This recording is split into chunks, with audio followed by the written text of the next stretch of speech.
ওড়িশার মালকানগিরি এলাকার বাসিন্দা দেবা পাধিয়ামি। তিনি পেশায় একজন কৃষক। কিন্তু জানা যাচ্ছে যে দীর্ঘদিন ধরে তিনি রাতে ঘুমোতে পারেন না। তার পিছনে মেন কারণ হচ্ছে একটি আম গাছ। যেই আম গাছের বা যেই আমের দাম শুনলে সাধারণ মানুষের চক্ষু চড়ক গাছ হওয়ার উপায় হয়।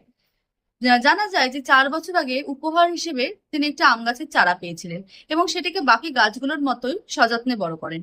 সমস্যা শুরু হয় যখন তিনি জানতে পারেন যে এই আম যে সে আম নয়, বরং জাপানের বিখ্যাত মিয়াজাকি আম। এটাকে জাপানে এগস অফ দ্য সানও বলা হয়।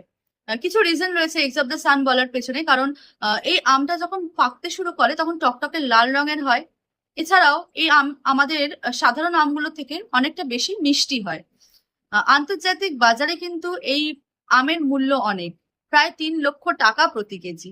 এবং প্রত্যেকটা আমের ওজন হয় 350 গ্রামের কাছাকাছি। যদি একটা করে পিস বিক্রি করতে হয় তারও মূল্য হয় প্রায় $100 মতো।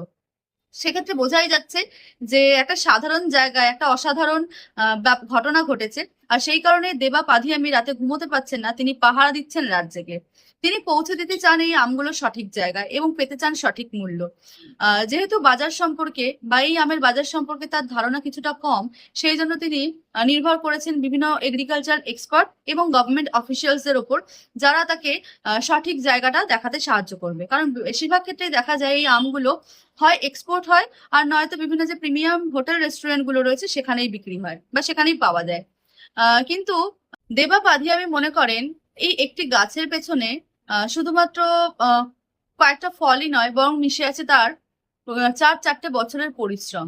তাই তিনি চান যে সঠিক জায়গায় যাতে তার ফসল পৌঁছে যায়, এবং সেই কারণে তিনি রাতের পর রাত জেগে পাহারা দিচ্ছেন এই আমগুলো যাতে কেউ চুরি করে না নিয়ে যেতে পারে সেই কারণে।